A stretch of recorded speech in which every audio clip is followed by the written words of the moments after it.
Hello friends, so myself Vivek Prajapati and now I am continuing with that topic that is inventory control or it is called also material control. So material control एक बहुत बड़ा chapter है और ये बहुत ही important है. It is very important for the any your student. So material control जो है क्या कवर होता है इसमें? What are the different topic covered in the material control? तो हम लोग देखेंगे कि what is metal control, what is the different type of metal control techniques is use and what is inventory control और metal control, जैसे ABC analysis, VD analysis and different type of inventory control rating, then metal issuing, then purchase procedure, what is the purchase procedure has to be followed. So all these thing I am going to cover in this material control. Got my point? So inventory control. So already I have covered. मैं already पढ़ा चुका हूँ metal क्या होता है. What is material cost? As per SEMA define, material is nothing but the cost of the commodity supply to an undertaking. Cost of the commodity supply to a undertaking. मतलब ये particular cost है जो cost of the commodity, एक चीज जो एक सामान, जैसे मैंने बताया था आपको एक पेन में क्या मेजर पर्सन क्या है, raw material is your plastic और you can iron. So this is what your cost of the commodity supply to undertaking. जो कंपनी इसको मैन्युफैक्चर कर रहा है उसके पेन बनाने के लिए हम लोग उसको जो खर्चा हो रहा है, that is what your metal cost for particular pen. ठीक है. So metal cost include क्या होता है इसमें, include metal cost include the procurement cost, freight cost और transportation cost और ring cost और carrying cost, what you call it, और एनी इनडायरेक्ट कॉस्ट. जैसे पहले सेल टैक्स था, अभी आ गया GST. So any cost who are getting your duty drawback और indirect tax which is paid for purchasing और raw material and you are getting the credit में सनबर्न क्रेडिट जो हम लोग जिसको बोलते हैं, या इनपुट टैक्स क्रेडिट अभी बोलता है आईटीसी. तो अगर मिलेगा सो वो खर्चा जो आपको डिडक्ट करना होगा. Any cost which is included in the raw material cost, it may be direct or indirect, any taxes, duty drawback that has to be excluded from the metal cost. So metal cost is divided into two parts, direct material and indirect material. So direct material मतलब क्या हुआ, those material which are directly identify with the product. एक product में अगर वो directly identify हो जाता है और पर्टिकुलर प्रोडक्ट और कॉस्ट सेंटर और cost unit, that is what called your direct material. जैसे clay in the bricks, then leather in the leather shoe, then cloth in the garments, timber in the furniture. So that is what called your direct material. और indirect material क्या हुआ, indirect material which are not identified with the particular product. जैसे हो गया lubricants, sandpaper, nut, bolt or coal or small nut bolt or gun, powder, something is there, that is called indirect material. So among all the, तो अभी पढ़ते हैं क्या है, among all the three element of cost, raw material cost is the significant element. जो तीन cost है, element of cost क्या, material, labor and expenses. So तीनों में से सबसे मेजर cost है कि raw materials. If you talk about any manufacturing concern, so material cost is your raw material cost. So it is very broadly term included. So direct material cost मैंने आपको बता दिया and indirect material cost. Got my point? Next is your scope of material control. हम लोग जो material control जो पढ़ेंगे इसका scope क्या है, what is the scope of material control और inventory control, ये बहुत ही important है. So material cost में क्या क्या कवर होता है, purchase of raw material, receiving of material, storing of raw material, issue of raw material, inventory record, inventory control and accounting of raw material. So generally these are the scope of raw material control. Inventory control और raw material control में ये major part है. Purchase, आप कहाँ से purchase करेंगे, then आप कैसे इसको रिसीव करेंगे, कहाँ से ट्रांसपोर्टेशन होगा, कितना क्वांटिटी करेंगे, carrying cost, then your storing cost where you keep your raw material, then issuing cost how you are going to issue your raw material to the production department, then inventory record how you are recording the raw material. जब आप issue करेंगे तो कैसे receiving करेंगे तो कैसे entry करेंगे, issue करेंगे तो क्या एंट्री होगा। So inventory control, how you control the different level, material minimum level, maximum level और reordering level. Then your inventory control, abnormal loss, normal loss ना हो। So what are the precautionary measures you are taking? Then your accounting of your materials, how you are going to accounting the material. This is all the scope of inventory control.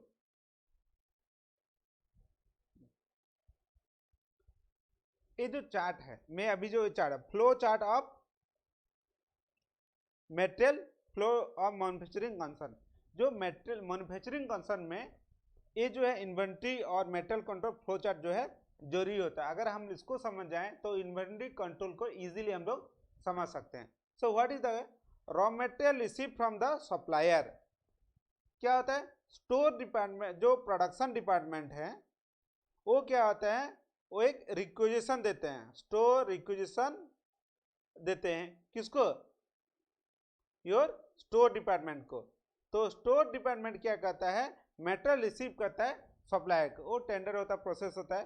Then material receive करते हैं, material receive from the supplier. उसके बाद क्या हुआ, अगर उसके बाद इसको इंस्पेक्शन किया जाता है, नेक्स्ट प्रोसीजर इंस्पेक्शन, चेक किया जाता है कि whether the material is correct और नो, मेटेरियल अच्छा है कि नहीं है, जो स्टैंडर्ड में हम मेटेरियल खरीदने जा रहे हैं, जो स्पेसिफिकेशन था उसके साथ वो मैच हो रहा है नहीं हो रहा है। अगर मैच हो जाता है तो उसको क्या करते हैं, स्टोर में रखते हैं, they keeping the material in the store. अगर नहीं होता है तो उसको क्या होता है, रिटर्न होता है। If it is not as per the standard it is be return to the supplier. अगर वो अच्छा होता है एज पर द क्वालिटी जो होता है, अगर वो मैच होता है, so it has to be keep in the store. तो स्टोर में जब वो रखते हैं जो, then it is issue to the production department, जो store requisition department, production department जो रिक्विजिशन देते हैं उनको इशू होता है। So it has been issue to the production department और इट इज प्रोडक्शन प्रोसेस। अगर वो इशू हुआ तो इट में बी ए फिनिश प्रोडक्ट, क्या हो, कंप्लीट हो गया, प्रोडक्शन प्रोसेस कंप्लीट होगा या WIP होगा, और उसके बाद क्या होगा, it will be your finish good. So raw material is process and finished good has been produced. So this is the raw material process. पहले क्या हुआ, I am just again repeating, store department जो raw material खरीदा और उसको store किया, अगर अच्छा हुआ एज पर द स्टैंडर्ड और उसको इंस्पेक्शन करके, नहीं होगा तो उसको क्या होगा, रिटर्न कर देगा, कौन, डिपार्टमेंट को। उसके बाद क्या होगा, अगर वो रिसीव किया, प्रोडक्शन डिपार्टमेंट उसको रिक्वेजिशन देंगे और जितना क्वांटिटी रिक्वेजिशन देंगे उनका उसको ट्रांसफर करेगा और उनको इशू करेगा। और उसके बाद क्या हुआ, आपको दूसरा डिपार्टमेंट को वो ट्रांसफर भी कर सकता है।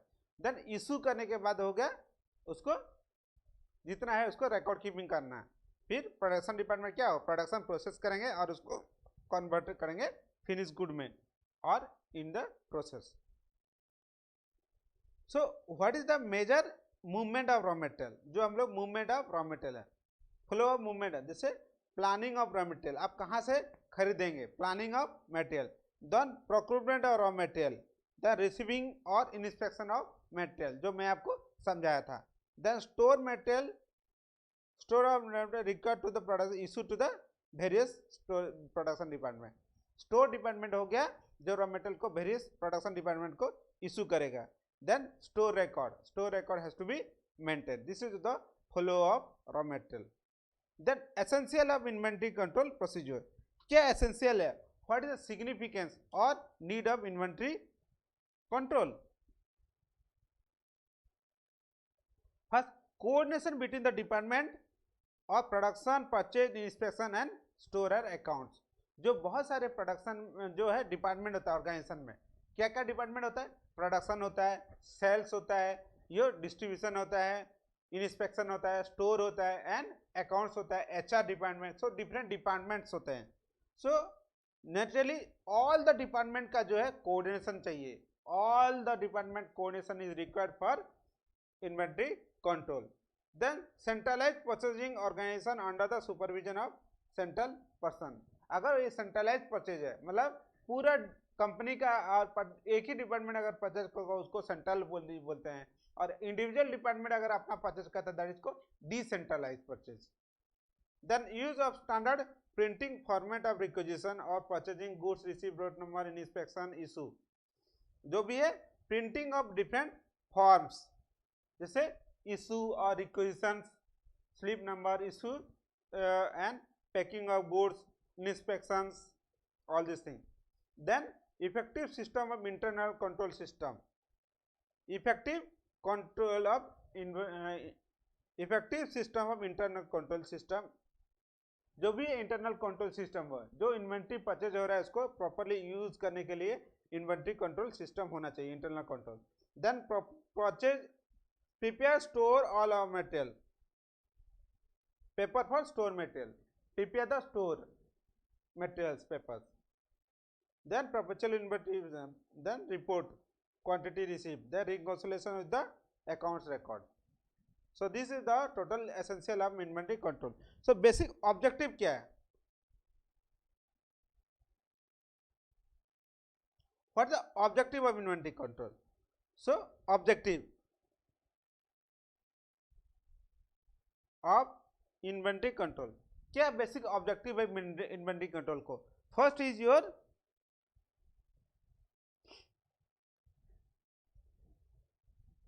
No over stocking, first no over stock,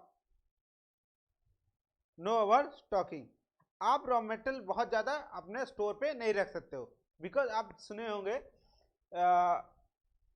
del का जो है ना, डेल जो आपका लैपटॉप बनाता है, they will not keep the inventory much more, जिससे जस्ट इन टाइम जितना रिक्वायरमेंट है उतना परचेज करते हैं। बिकॉज इन्वेंट्री आप अगर ज्यादा रखेंगे तो स्टोर कॉस्ट आपको ज्यादा होगा, इंश्योरेंस कॉस्ट ज्यादा होगा, और your labour cost, indirect labour जैसे स्टोर कीपर और योर गार्ड जो भी खर्चा है वो बढ़ जाएगा। सो ओवर स्टॉकिंग होना चाहिए, जितना रिक्वायरमेंट है उतना ही है, उतना ही खरीदना है। So over stocking, avoid over stocking. Second, economy purchasing, the quantity economy purchase, the quantity should be ordered or purchase which is economical, ordering cost और carrying cost should be equal। जो आप ऑर्डर देने को जा रहे हैं, so that is called ordering cost, और carrying cost is inventory cost और storage cost, जो सामान सप्लायर से आप स्टोर तक ला रहे हैं जो भी आपको कैरिंग कॉस्ट लग रहा है और स्टोरेज कॉस्ट हो रहा है उसको मिनिमम करना है। So that is all economy purchase cost. Then proper quantity, the quantity should be proper, proper quantity, the quantity should be purchase that should be optimum. बहुत कम क्वांटिटी नहीं खरीदना है ताकि प्रोडक्शन लॉस हो, या ज्यादा नहीं खरीदना है ताकि आपका स्टोर का इन्वेंट्री बढ़ जाए। Then minimum wastage, minimum wastage, आपको बहुत ज्यादा वेस्ट नहीं करना है, जितना जरूरत है उससे ज्यादा दे देंगे तो क्या होगा, प्रोडक्ट वेस्ट होगा, ठीक है। So wastage should be minimum. Then your optimum utilization of product, then no under storing, जितना रिक्वायरमेंट है उतना है, कम नहीं रखना है, नहीं तो प्रोडक्शन लॉस होगा। So these are the objective of your inventory control. तो पहले क्या आएगा, no over stocking, no under stocking, then economy order should be purchase, then quantity should be proper and less wastage. These are the objective of inventory control. 6R, what is 6R? Right quantity, right quality, quantity, quality, right purchase, जो 6R principle है ना, जितना quantity, quality, place and your proper raw material, that is called 6R, that should be followed.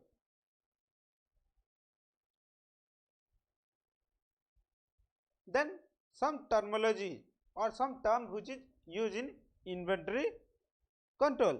तो क्या क्या term है, lead time, lead time मतलब क्या, the time gap between ordering और placing an order and receiving order.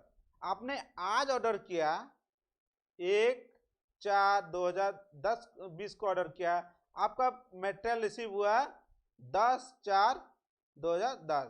सो जो भी time लगा है 9 दिन बोलो या 10 दिन बोलो, so that is what your day, that is your lead time.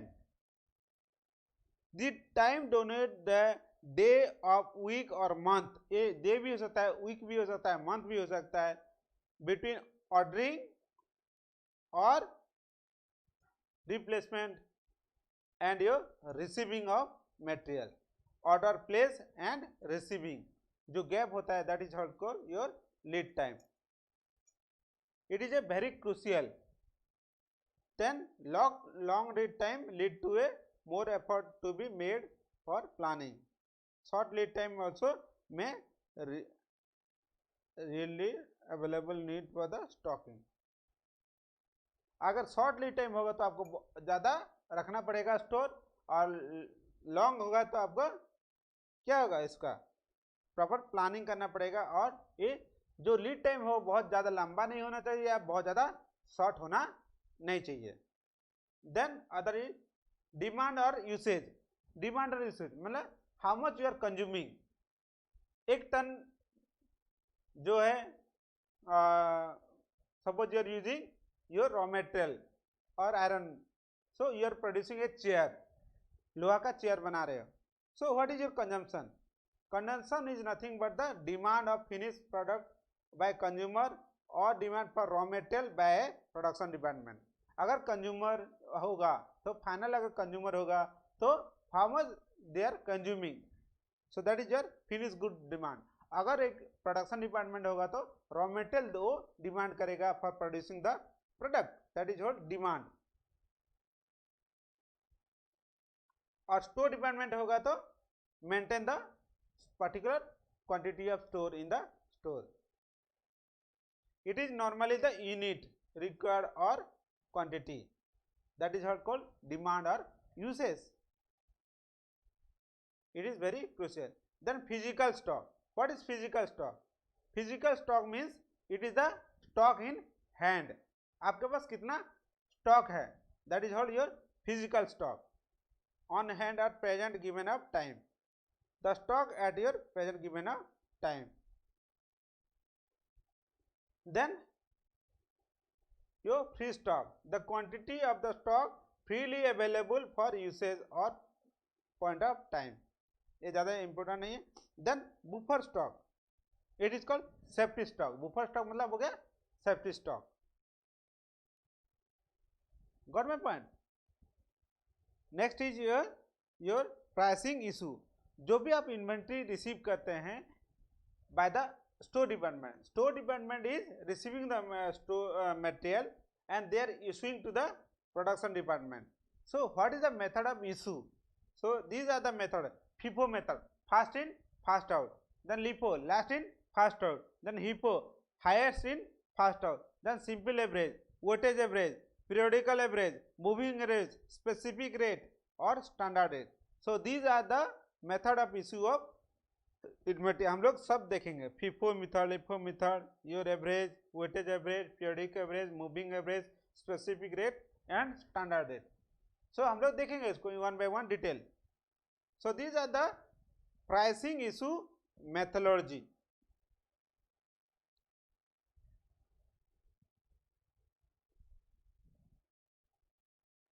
Then what is FIFO method? Fast in fast out. What is fast in fast out method? Fast in fast out मतलब हो गया जो raw material को पहले आप receive कीजिएगा उसको पहले इशू करिएगा, that is what called your FIFO method. Fast in fast out, material which are receiving fast that has to be issue fast, that is what called your FIFO method.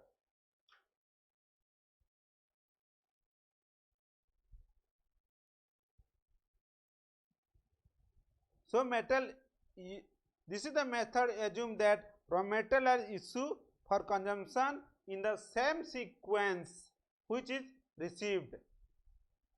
आप 1 तारीख को material receive किए, 2 तारीख को, 3 तारीख को receive किए, ठीक है। इसका रेट था 2 रुपया, इसका 3 रुपया, इसका 4 रुपया। जब आप इशू करेंगे तो आप पहले इसको ए रेट में, सेकंड रेट में, फिर थर्ड रेट में। Issue first should be first receiving first, then issue on that rate. देन जो रेट में आप रिसीव करेंगे वही रेट में इसको इश्यू करेंगे, fast in fast out. Then LIFO, last in fast out, जिसको लास्ट में इशू रिसीव करेंगे उसको पहले इशू करेंगे। The metal which is lastly purchase that is issue first. So FIFO method,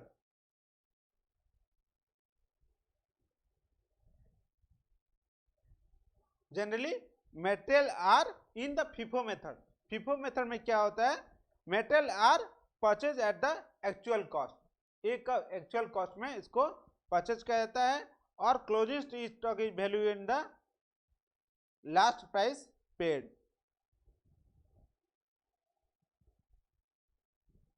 so LIFO method, next हो गया LIFO. This is the base of hypothetical material store lab. It is hypothetical method where when the last received material is taken for out of first, मतलब जो material last में receive करते हैं उसको पहले issue करते हैं, ये हाइपोथेटिकल मेथड है। Then your simple average method, simple average method, it is the there is a variation of purchase of raw material which is simple average. जो आप 3 रेट में 1, 2, 3 ये आपका रेट है, तो एवरेज कितना होगा, divided 3, 6/3। So issue material will be on the rate 2, simple average.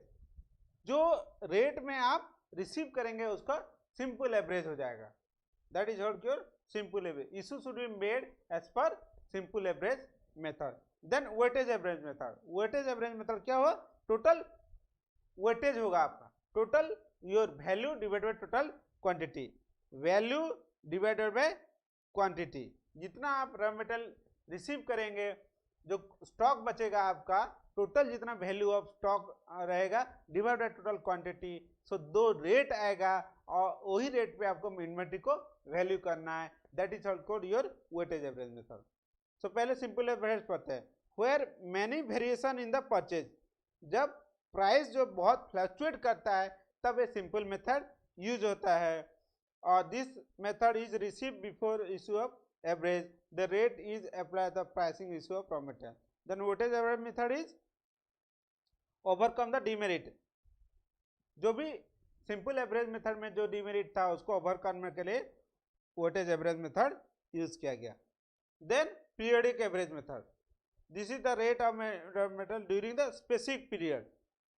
जो वेटेज एवरेज जो एवरेज मेथड फॉलो होता है फॉर पर्टिकुलर पीरियड के अगर हो तो उसको पीरियडिक एवरेज मेथड बोला जाता है।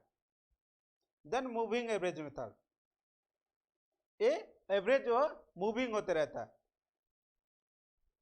Specific number of rate is considered for the purpose of average, when there is a new receive the rate of early receive is ignore. पहला जो है नया रेट में उसको इशू होगा जब पहला रेट को इग्नोर किया जाएगा। देन स्पेसिफिक रेट, एक पर्टिकुलर रेट फॉलो होगा कि 5 रुपये में इशू करना है, fix rate, that is called standard rate और स्पेसिफिक रेट। स्टैंडर्ड रेट जो pre determined rate which is already determined by the management, और स्पेसिफिक रेट भी वही जनरली सेम होता है। स्पेसिफिक रेट मतलब एक रेट फिक्स कर दिया गया, जितना भी इशू होगा पर्टिकुलर रेट में इशू होगा, पर्टिकुलर जॉब के लिए एप्लीकेबल होता है। Then stock control technique,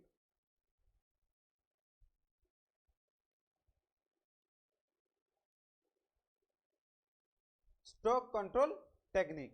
So what is stock control technique we are going to see. Next is stock control technique. जो भी आपका इन्वेंट्री है या स्टॉक है, what is inventory? Inventory nothing but the raw material, WIP and your finish good, ये तीनों को क्या बोलते हैं? इन्वेंट्री बोला जाता है। So stock is nothing but it में बी रॉ मटेरियल स्टॉक और WIP वर्किंग प्रोग्रेस और इट में be finish good. So generally हम लोग अभी स्टॉक कंट्रोल में थे, जिस is the raw material control का बारे में हम लोग बात कर रहे हैं। सो स्टॉक कंट्रोल और इन्वेंट्री कंट्रोल, तो क्या है? Stock control technique is the inventory control और the portion of part of raw material control. Stock control is the raw material control का एक पार्ट है। So what is the objective of stock control? What the objective of stock control? क्या होगा? To minimize the stock. आपको over stocking नहीं करना है कि अंडर स्टॉक नहीं करना है, या आपको एबनॉर्मल लॉस को अवॉइड कर सकते हैं। Optimum utilization of raw material, then any accumulated stock should be not there in the inventory. बहुत ज़्यादा स्टॉक नहीं बढ़ा के रखना है। और it help for the proper control of inventory और stock, control of stock. So पढ़ते हैं, टू मिनिमाइज द इन्वेस्टमेंट और stock required for fund of capital. अगर बहुत ज़्यादा स्टॉक रख दिए तो आपका कैपिटल ब्लॉक हो जाएगा। अगर कैपिटल ज़्यादा होगा तो आपके पास वर्किंग कैपिटल नहीं रहेगा, तो कैसे कंपनी रन करोगे? So over stock of raw material lead to blockage of your capital. जो पैसा है आपका वो ब्लॉक हो जाएगा इन्वेंट्री में। Then ensure the adequate availability of raw material. अगर आप इन्वेंट्री स्टॉक करते हो तो आपको पता चलेगा आपका पास कितना स्टॉक है। So it help you to know how much stock you have raw material. So adequate availability of raw material, तो प्रोडक्शन हार्म नहीं है। Protect the raw material minimum loss. जो भी लॉस ऑफ स्पॉइलेज है, theft है, wastage है, damage है, obsolescence है, ये सब नहीं होगा। तो प्रोटेक्ट योर रॉ मटेरियल और stock. Then control minimum accumulation of stock और नॉन मूविंग और डेड स्टॉक। जो भी मटेरियल आपका मूविंग है, मतलब ऑलवेज जो रिसीव कर रहे हैं कंजम्पशन कर रहे हैं, so it is moving. But आप रिसीव कर लिए और स्टोर में पड़ा हुआ 2 साल 4 साल 5 साल, that is non moving stock और डेड स्टॉक। 5 साल 10 साल हो गए, मूव ही नहीं हो रहा है, स्टोर में पड़ा हुआ, that is non moving stock. So unnecessary जो आपका एक्यूमुलेटेड स्टॉक हो गया उसको कंट्रोल करते हैं। मिनिमम क्या आता है? Purchase should be there, so optimum utilization of your fund और resources. Then timely record, your record keeping should be best for issue of raw material और इन्वेंट्री कंट्रोल आपको प्रॉपर हो पाएगा। And it help for the non availability of raw material. Non availability of raw material जो होगा तो आपको इसमें negative LRM should be there, so your help you for the better production. आपका production loss नहीं होगा। Then what is the technique of inventory control? So बहुत सारे स्टॉक का कंट्रोल टेक्निक है। सो क्या है? Economy ordering quantity. सो बहुत सारे इन्वेंट्री कंट्रोल टेक्निक है, जैसे हम लोग पढ़ेंगे उसको। क्या है? ABC analysis, economy ordering quantity, then ABC analysis, VED vital essential VED analysis, then your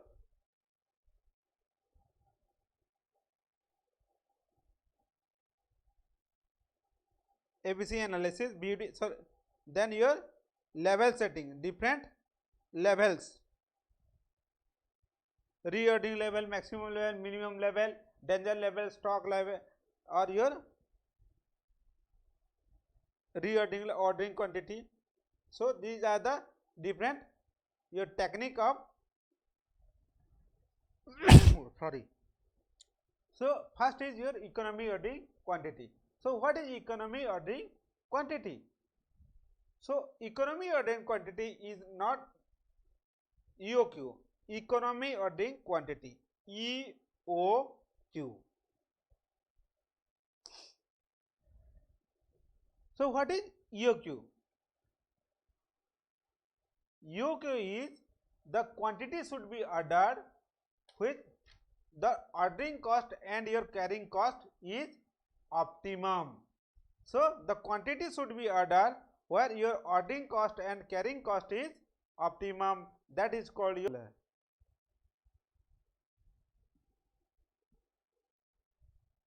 So EOQ मतलब क्या हुआ, the ordering cost where optimum cost where ordering cost and carrying cost will your minimum. So ordering cost क्या हुआ, cost per placing है order.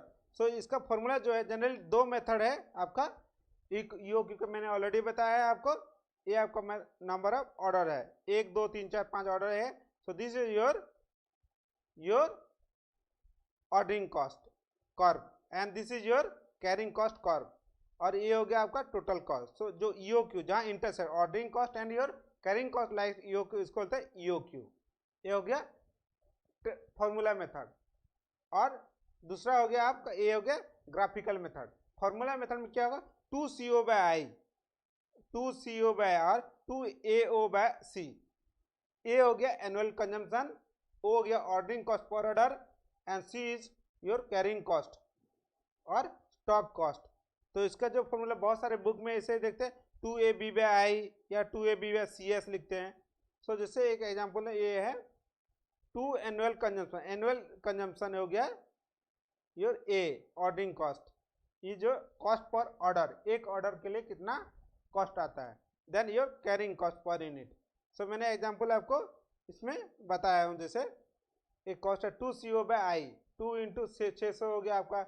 अगर ये आपका annual consumption है, ऑर्डरिंग पर रेट है 12 रुपया, कॉस्ट पर ऑर्डर है 20 रुपया, तो 2CO मतलब 2 इंटू 600 इंटू 12, ये हो गया 12 रुपया. और जो इन्वेंट्री कॉस्ट है आपका 20%, सो 60 यूनिट EOQ हो जाएगा. ठीक है. So these are the limitations और एजम्पशन. सो EOQ कब यूज होता है, जनरली जहां पर क्या है आपका कैरिंग कॉस्ट और कांस्टेंट रहता है. Through the year your carrying cost will be और annual consumption will be same और cost per order will be constant, तब आपको EOQ एप्लीकेबल होगा.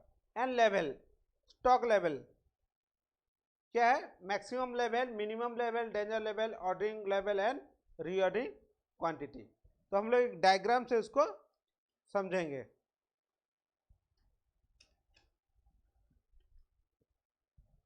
देखिए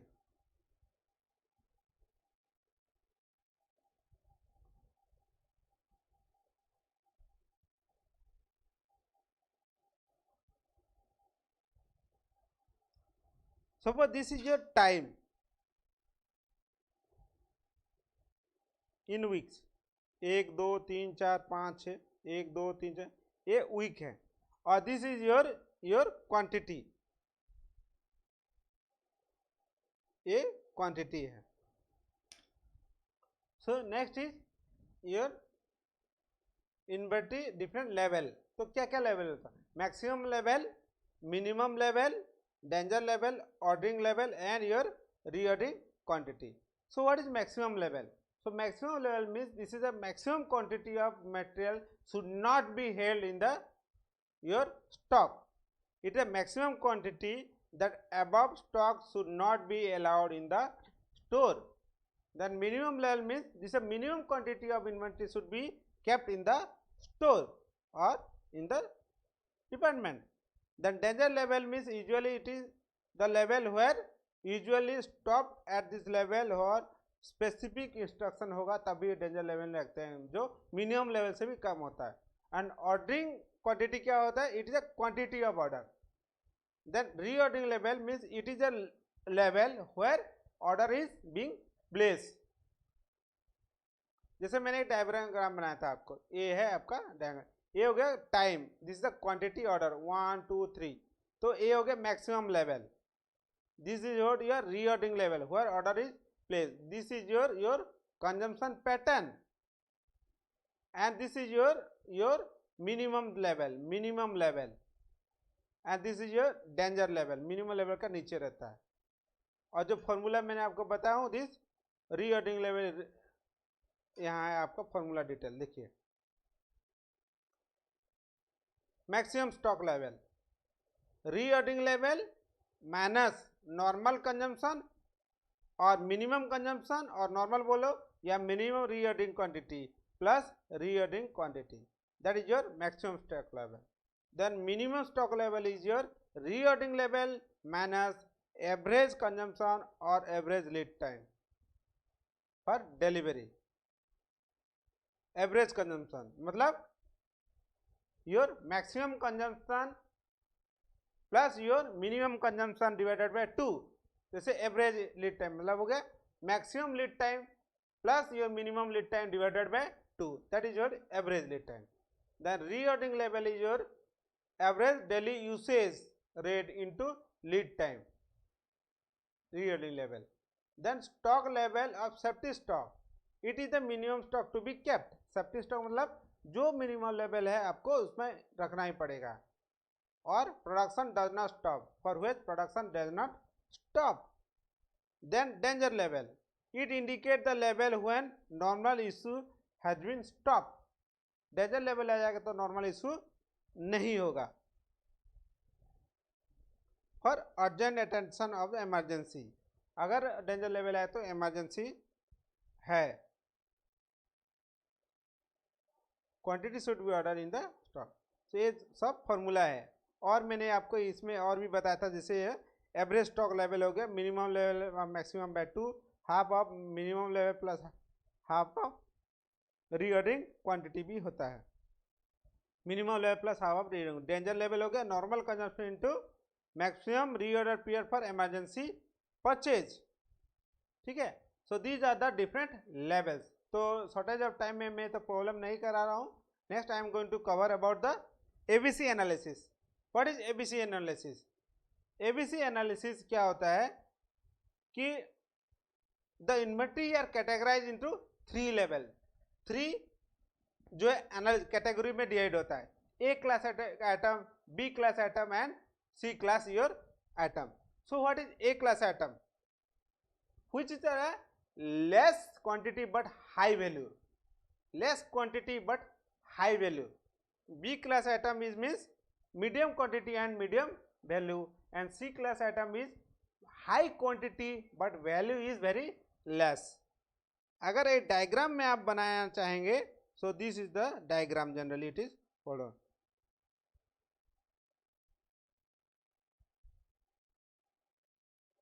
ये हो गया A class item, this is B and this is C class item. ठीक है. This is A class item.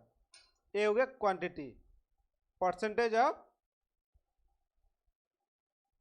QTI quantity, total quantity, and this is a percentage of value. तो ए क्लास आइटम कितना है? कम है लेकिन value ज़्यादा है. B class का मीडियम है 50%, एंड सी क्लास का क्वांटिटी बहुत ज़्यादा है बट वैल्यू कम है. सो this is your ABC analysis.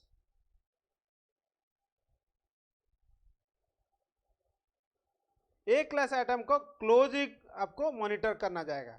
जैसे हो गया बहुत प्रीशियस मेटल है आपका घर में, फॉर एग्जांपल है आपका घर में सोना है, ए क्लास आइटम है, आपको तिजोरी में भर के रखते हो. बी क्लास आइटम आपका जैसे हो गया टीवी, फ्रिज, ये सब होगा B class item. And C class item जैसे हो गया झाड़ू और ये सब चीज हो गया सी क्लास आइटम. सो इसे इन्वेंट्री आपको कर सकते हैं 3 तरह से categorise.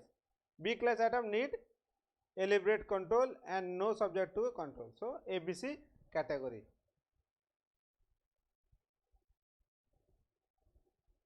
Then BD analysis, vital essential desirable product. Vital essential desirable analysis. According to this analysis, items are divided into 3 categories. Vital, these items are V, should store the adequate for smooth production, जो है smooth production के लिए adequate रखना पड़ता है. Then vital class item are vital और smooth function of the production process. Essential item are necessary for efficient running of the production. Efficient running of the production, well production will be held up. अगर essential है, अगर ये नहीं होगा तो production बंद हो जाएगा. Then desirable item may usually increase the efficiency or non-availability of the item may does not effect the production immediately.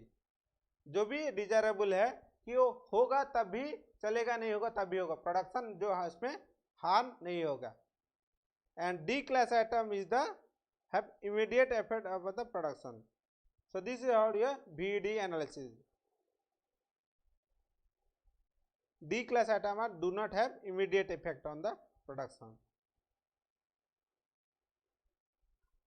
Then FNSD, fast moving, non moving, slow moving and your dead stock. तो fast moving क्या है? जो आपका consumption very fast हो रहा है। Normal moving मतलब small है, मीडियम मूविंग है, और स्लो मूविंग मतलब बहुत स्लो है, एंड डेड मतलब मूव ही नहीं है, that is all dead stock. तो पढ़ते हैं, fast moving item are consume regularly and the stock of this item are observed constantly and replacement order is placed time to time. वो generally regular consumption होता रहता है, inventory आता है और इशू भी होता है, purchase has been made and stock issue has been also made. Then normal moving means executed over the period of year. Then slow moving item are consumed less quantity and lower inventory rate. Then dead stock are your no demand or ये। Then ACD analysis, SOS और HML। ACD हो गया scared atom, difficult atom and easy atom। SOS is seasonal atom and off seasonal atom, जो आपका season में मिलता है, ठीक है। Then HML is high cost atom, medium cost atom and low class atom. See, more or less it is same. So this is all about the inventory control system. So thank you very much, friend. For inventory control is now over. Thank you very much.